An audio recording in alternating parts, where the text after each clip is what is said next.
Questions to the Prime Minister. Danny Kinahan. Question number 1. Prime Minister. Mr. Speaker, I would like to update the House on last week's terrorist attack. Since my statement on Thursday, the names of those who have died have been released. They were Aisha Fraid, Kurt Cochrane, Leslie Rhodes, and of course PC Keith Palmer. I am sure members across the House will join me in offering our deepest condolences to their friends and families. The Police and Security Services investigation continues, and 2 people have now been arrested and remain in custody. Mr. Speaker, this morning I had meetings with ministerial colleagues and others. In addition to my duties in this House, I shall have further such meetings later today. Danny Kinahan. Thank you very much, and may I echo her sentiments and congratulate her also on all the good work that was done last week and since last week. But may I also congratulate the Prime Minister and the Government on today triggering Article 50. I know this is a momentous action for the whole of the United Kingdom, and while I, like herself, campaigned to stay in, we recognise that the people have spoken, and we offer the Ulster Unionist Party full support in ensuring that the negotiations deliver the best for the whole of the United Kingdom, and particularly for Northern Ireland.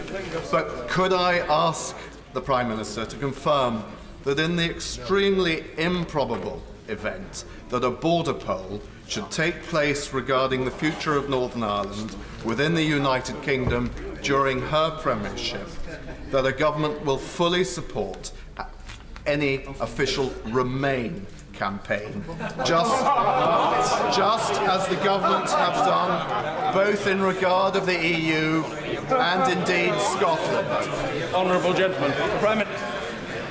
Thank you, Mr. Speaker. Well, the honourable gentleman is absolutely right. Today, of course, we do give effect to the democratic decision of the people of the United Kingdom who voted for us to leave the European Union. It was a call to make the United Kingdom a country that works for everyone, not just the privileged few.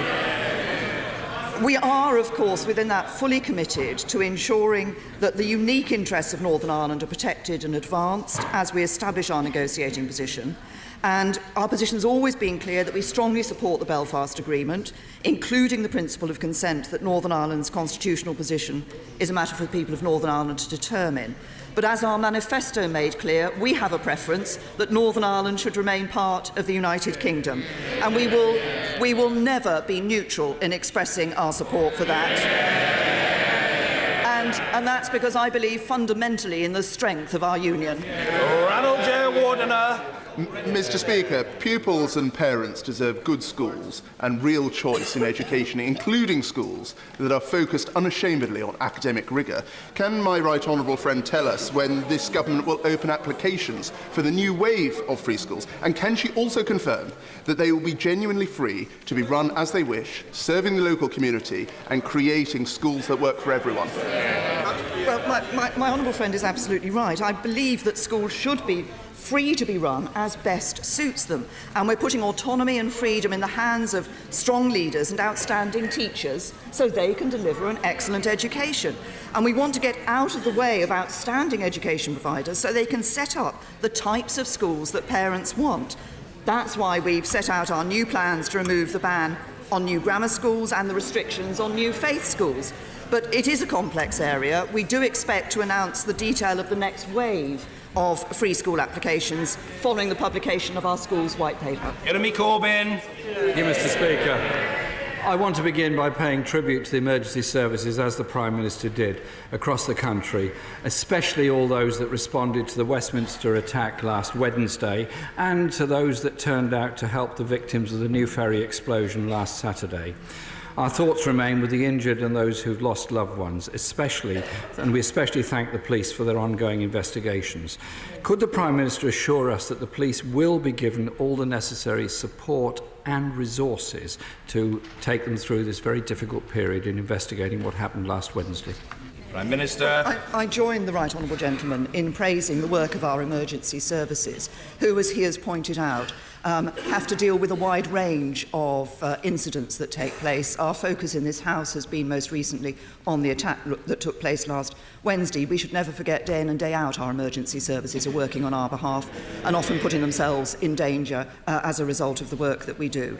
I can assure him I have, of course, been keeping in touch, as has my Right Honourable friend, the Home Secretary, with both the security services and the Metropolitan Police on the investigation that is taking place into the attack last week, and on looking forward to security arrangements, and I can assure him that they have the resources that they need to carry out their vital work. Jeremy Corbyn.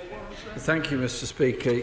Of course, we all pay tribute to the police for the work they do, but there are some problems that between 2015 and 2018, there'll be a real terms cut in central government funding to police forces of 330 million.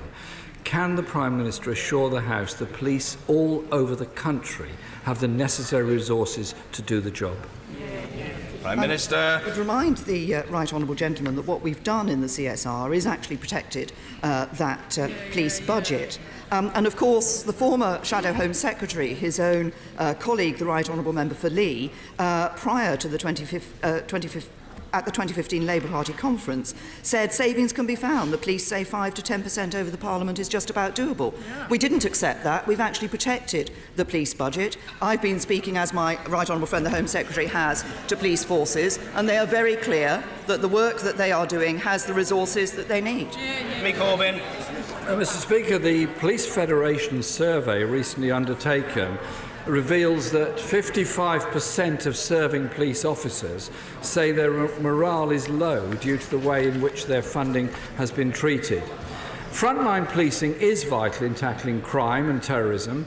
Since 2010, however, there are 20,000 fewer police officers, 12,000 less on the front line. So I ask the Prime Minister again, will she think again about the cuts to policing and guarantee policing on the front line will be protected so every community can be assured it's got the police officers it needs in their community? Prime Minister. Said to the Right Honourable Gentleman, we have protected those police budgets, including, of course, the precept that they're able to raise locally. But let's just think about what has happened since 2010. Since 2010, we have seen crimes that are traditionally measured by the Independent Crime Survey falling by a third to a record low. Now, that is the work of hard-working police officers up and down this country. They have been backed by this government. Yes, we've made them more accountable through the directly elected police and crime commissioners. Yes, there has been reform of policing, including reform of the Police Federation, which was very necessary. But we have ensured that the police have the resources to do their job, and we see crime at a record low. Victoria Atkins. Thank you, Mr. Speaker. The Royal Air Force is preparing to fly Typhoons from RAF Coningsby in my constituency to Romania to support our NATO allies on the border with Russia. This is as President Putin is locking up his political opponents and crushing calls for democracy. Will my Right Honourable friend confirm, as we leave the EU, that the United Kingdom will continue to lead NATO in defending this vital border, and will she pay tribute to the armed forces who safeguard our democracy at home and abroad? Prime Minister. I'm very happy, Mr. Speaker, to join my honourable friend in paying tribute to the men and women of our armed forces. They are the best in the world, and they work tirelessly to keep us safe, and we owe them every gratitude for doing so. I can also assure her that our commitment to collective defence and security through NATO is as strong as ever. We will meet our NATO pledge to spend 2% of GDP on defence every year of this decade. And we plan to spend £178 billion on our equipment plan to 2025. And she has referred to the work that is being done by the Royal Air Force in relation to Romania. Of course, with NATO, we're deploying a battalion to Estonia and a reconnaissance squadron to Poland, and I think that shows our very clear commitment to our collective security and defence. Angus Robertson. We associate ourselves with the condolences of the Prime Minister and the leader of the Labour Party and the praise for the emergency. and the security services in and after the wake of the appalling terrorist atrocity last week. Mr. Speaker, last year, the Prime Minister promised that before she would trigger Article 50 on leaving the European Union, that she would secure a UK-wide approach and agreement with the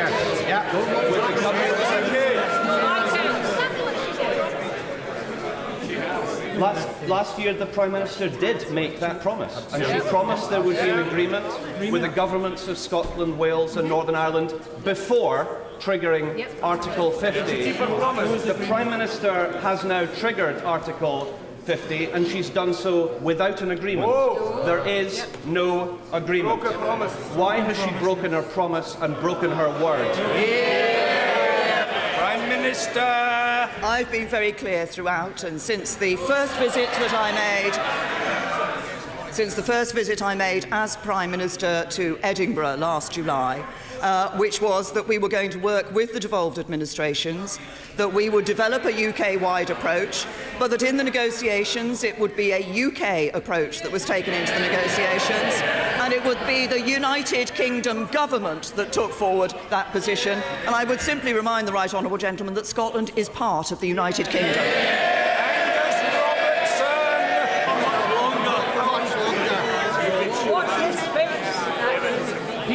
People viewing will note that the Prime Minister did not deny that she would seek a UK-wide approach and agreement with the governments of Scotland, Wales and Northern Ireland, and there is no agreement. Mr. Speaker, the Scottish Government was elected with a higher percentage of the vote, with a bigger electoral mandate than the UK Government. Yesterday, the Scottish Parliament voted by 69 to 59 that people in Scotland should have a choice about their future.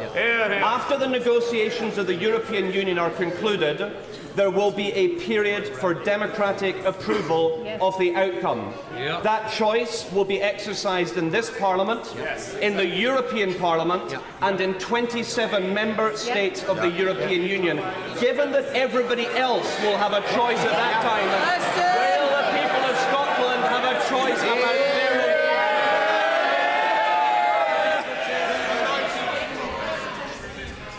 I say to the Right Honourable Gentleman that we are taking forward the views of the United Kingdom into the negotiations with the European Union on the United Kingdom exiting the European Union. The Scottish Nationalist Party consistently talks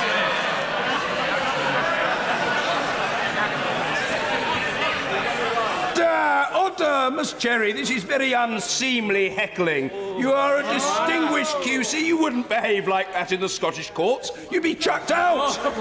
Prime Minister. Thank you. The SNP consistently talks about independence as the only subject they wish to talk about. What I say to the Right Honourable Gentleman and his colleagues is this. Now is not the time to be talking about a second independence referendum. On today of all days, we should be coming together as a united kingdom to get the best deal for Britain. Julian Sturdy.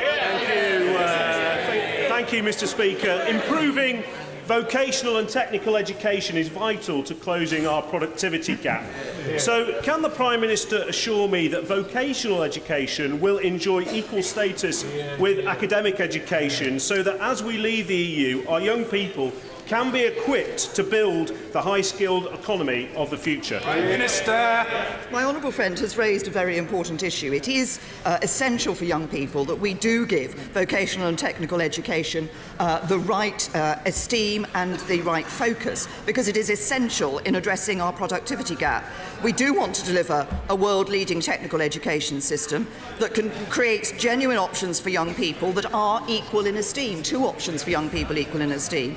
And of course, at the budget, my right honourable friend, the Chancellor, announced a significant package of investment to implement the most ambitious post-16 reforms since the introduction of A-levels 70 years ago, we're going to be investing an extra £500 million a year in England's technical education system and introducing maintenance loans to support those studying high-level technical qualifications at prestigious institutes of technology and national colleges. Bill Esterson. Thank you, Mr. Speaker. The Treasury Select Committee says that having to fill in a tax return every 3 months means that many smaller companies face disaster. The Federation of Small Business says that the extra annual cost is likely to be at least £2,700 a year.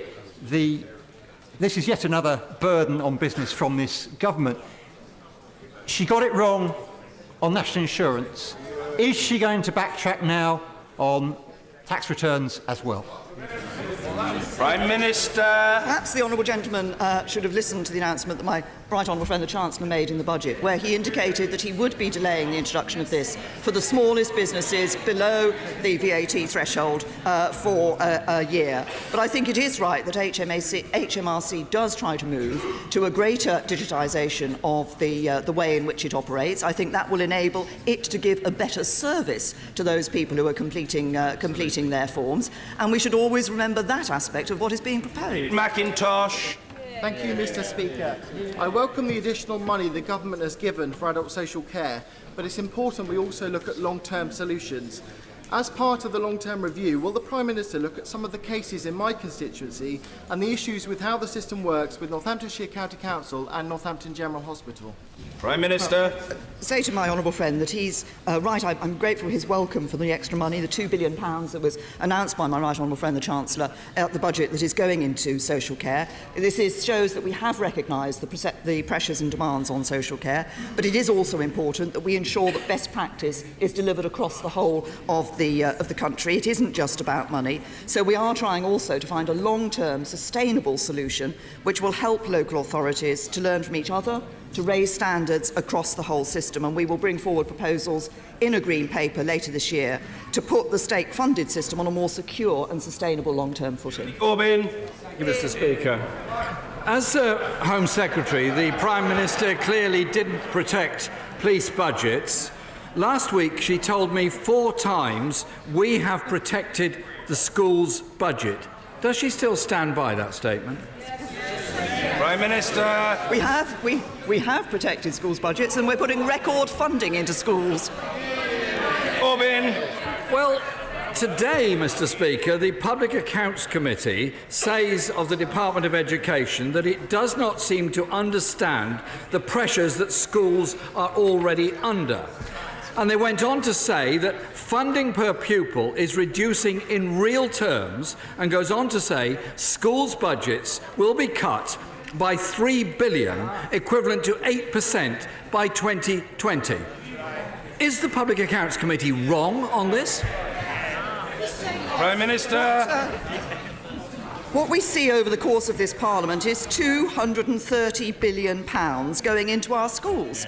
But what matters is the quality of education that we see in our schools. 1.8 million more children in good or outstanding schools, and a policy from this government to ensure that every child gets a good school place. Jeremy Corbyn. Mr. Speaker, the daily experience of many parents who have children in schools is that they get letters from the schools asking for money. One parent, Elizabeth, wrote to me to say she's received a letter from her daughter's school asking for a monthly donation to top up the reduced funds that her school is receiving. This government's cuts to schools are betraying a generation of our children. If the Prime Minister is right, then the parents are wrong, the teachers are wrong, the IFS is wrong, the National Audit Office is wrong, the Education Policy Institute is wrong, and now the Public Accounts Committee, which includes 8 Conservative members in it, is also wrong.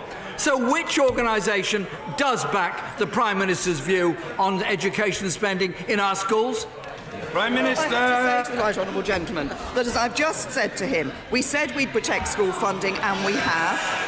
a real terms protection for the schools budget. We said we'd protect the money following children into schools, and we have. The schools budget reaches 42 billion as pupil numbers rise in 1920. But I also have to say to him that it is about what the quality of education that the children are receiving. 1.8 million more children in good or outstanding schools than under the Labour government. But I also say this to the right honourable gentleman, because time and time again he stands up in PMQs and asks questions which would lead to more spending. Let's just look at what he's done recently. On the 11th of January, more spending.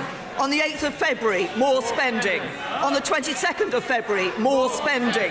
On the 1st of March and the 8th of March, more spending. On the 15th of March and the 22nd of March, more spending.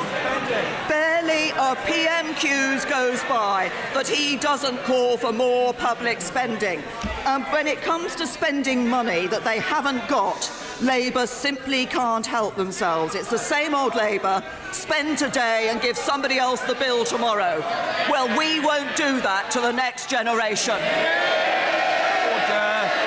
Closed question, Mr. Bill Wiggin. Question 11. The Prime Minister. Thank you, Mr. Speaker. I'm sure everyone in the House will want to join me in paying tribute to the thousands who worked in munitions factories in both world wars, often in very dangerous conditions, and they produced vital equipment for the armed forces that helped us to victory. I'm sure my honourable friend will recognise that for practical reasons it's not possible to pursue individual awards, but I know that the Department for Business would be happy to work with him to look at further ways to recognise the collective effort of former munitions workers. Bill Wiggin. I thank my right honourable friend for that answer.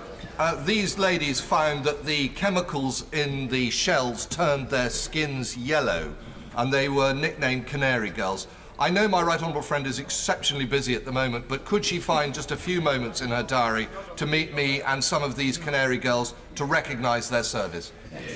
Prime Minister.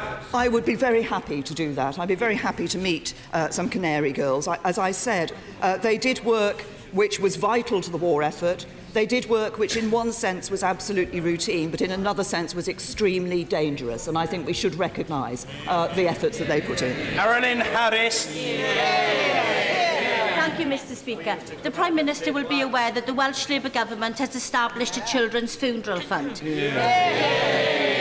Many independent and leading funeral providers like the Cooperative and Dignity have also indicated there will be no charges for children and young people's funerals. I know the Prime Minister is a compassionate woman, and I know she understands the importance of a children's funeral fund. Will she agree to work with me to establish this fund to bring some comfort to bereaved parents in their darkest hour? Prime Minister. Can I first of all pay tribute to the honourable lady who has been campaigning tirelessly on this issue, and obviously is not just a passionate campaigner but has spoken on many occasions movingly in this House about her own experience, which she is bringing to bear on this issue. And I welcome the decision that's been taken by the Co-op to waive the funeral fees, and I recognise the actions of the Welsh Government. We do want to, of course, there is some financial support available. We are looking at this issue and the problems faced by parents, and we're looking at what more can be done through a cross-government piece of work. And I will ask the Minister for the Cabinet Office, who is leading on that piece of work, to meet with her and talk about the ideas. David T.C. David. Thank you, Mr. Speaker. As the Prime Minister will know, the budget gave an extra £200 million to the Welsh Labour Government in order to provide business rate relief. Would the Prime Minister agree with myself and the Leader of Monmouthshire Council, Peter Fox, OBE, that Welsh Labour must now commit to spending that money on supporting Welsh businesses and giving the same level of support that is being provided in England by this Conservative government? I say to my honourable friend, he's absolutely right. As he says at the budget, my right honourable friend, the Chancellor, announced a £200 million boost to the Welsh Government's budgets. They will be able to use that money to support their own priorities. But the people of Wales will be able to send a very clear signal about these priorities by voting for Conservative councillors like Peter Fox on the 4th of May.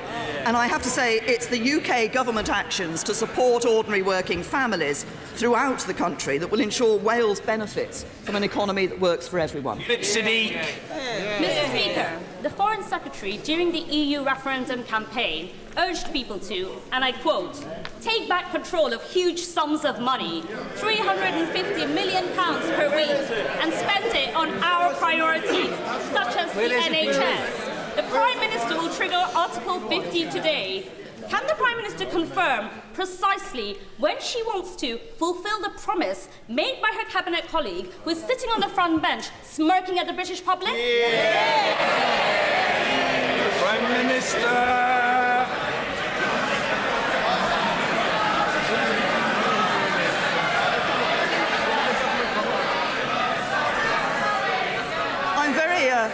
I'm very happy. Order. Boris is sitting perfectly comfortably and with an air of repose about the fellow to which we're accustomed. Let's hear from the Prime Minister. Well, I'm very happy to tell the Honourable Lady that, of course, when this country leaves the European Union, we will have control of our budgets and we will decide how that money is spent. Thank you, Mr. Speaker. With modification, schools in my constituency welcome the national funding formula. And given the Leader of the Opposition's intervention, I hope my next part of the question doesn't land me on the naughty step. But given that Stockport schools and other F40 schools have been at the bottom of the funding pile for years and therefore have less scope for efficiencies, would my right honourable friend consider providing more immediate support to them? Well, as my honourable friend is saying, what we're doing is aiming to end the postcode lottery of schools funding. And as I said earlier, schools funding is now at a record high. In relation to a minimum funding level, as I've said before, the DFE have heard representations on the issue on this national funding formula and will, of course, be considering those. It was a consultation. There have been a lot of responses to that. But it is a historic and complex reform. There's been general agreement for many years that reform is needed. We want to get this right, and that's why we're carefully considering the representations. Alex Salmond. After 9 months of this Prime Minister's approach to Brexit, Northern Ireland is deadlocked, the Welsh are alienated, Scotland is going for a referendum, the English are split down the middle, and Brexit MPs are walking out of Commons committees because they don't like home truths. Has the Prime Minister considered, in terms of invoking Article 50, that now is not the time? Prime Minister.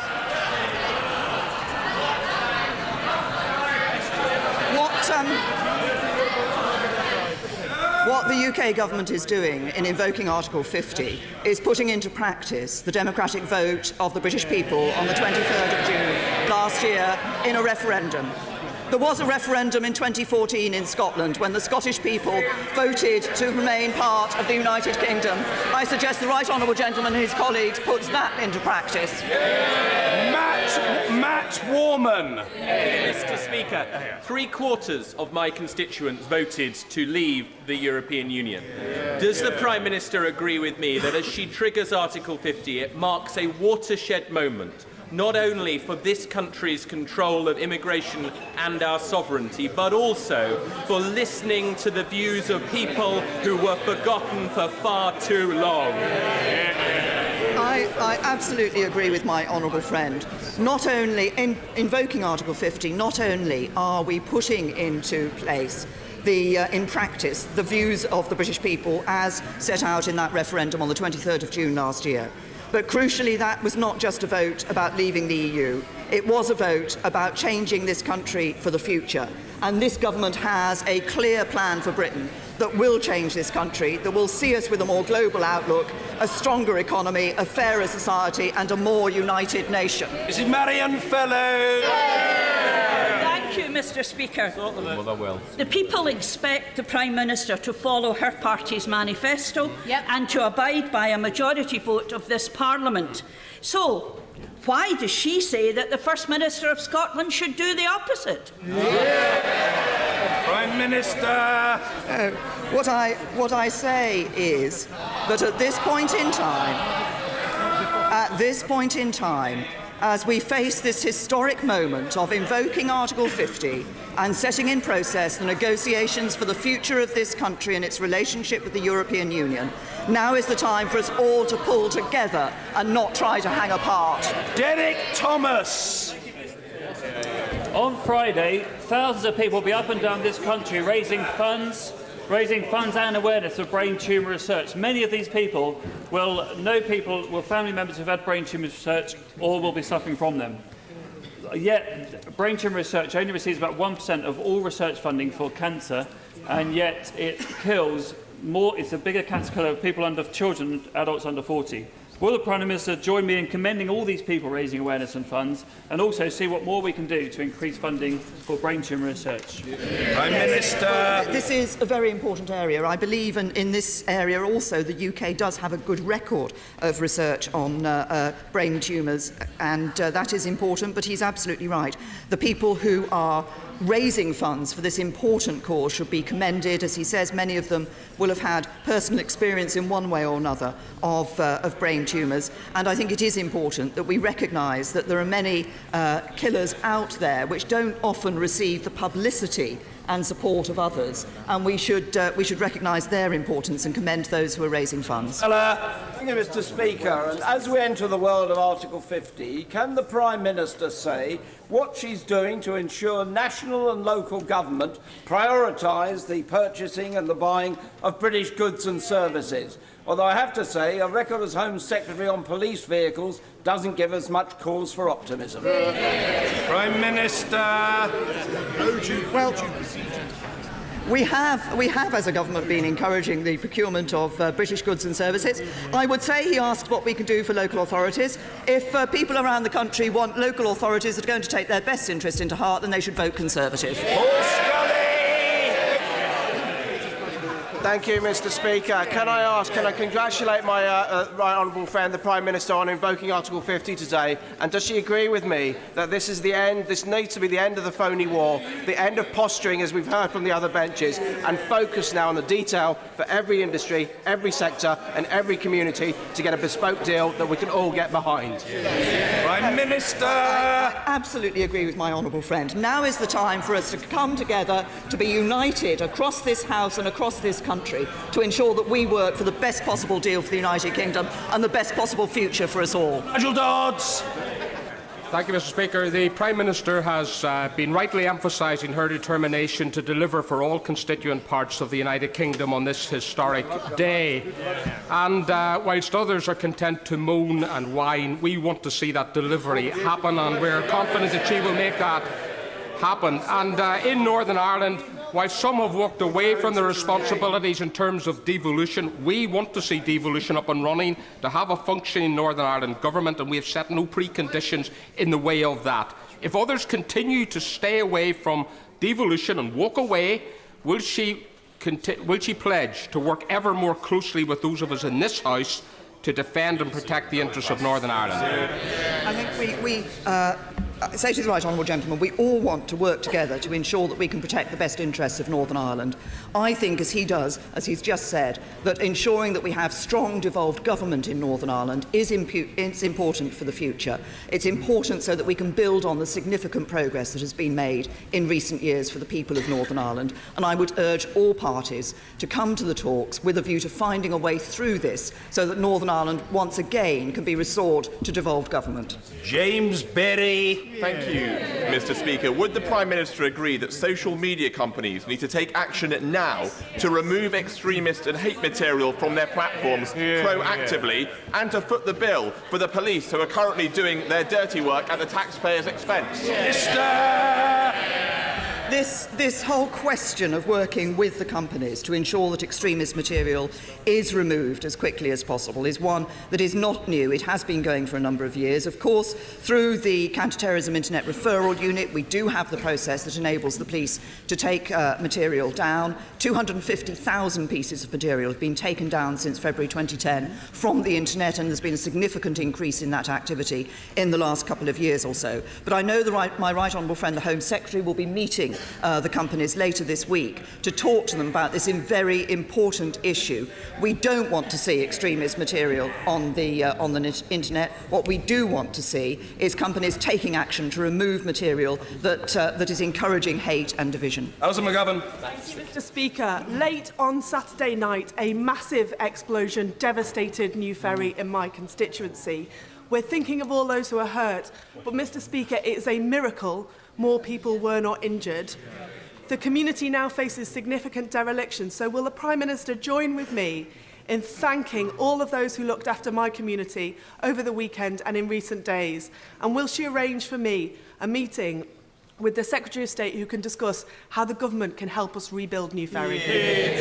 Prime Minister. I'm very happy to do both of those things, tell the Honourable Lady. First of all, to commend and thank all of those who work so hard in the emergency services and others to support her local community when this devastating explosion took place. And of course, that work will continue. It doesn't just happen over the weekend. There will be support, I'm sure, being given to the community into the future. And I'm very happy to ask the Secretary of State for Communities and Local Government to meet with her and discuss how that community can be rebuilt and can overcome the impact of this explosion.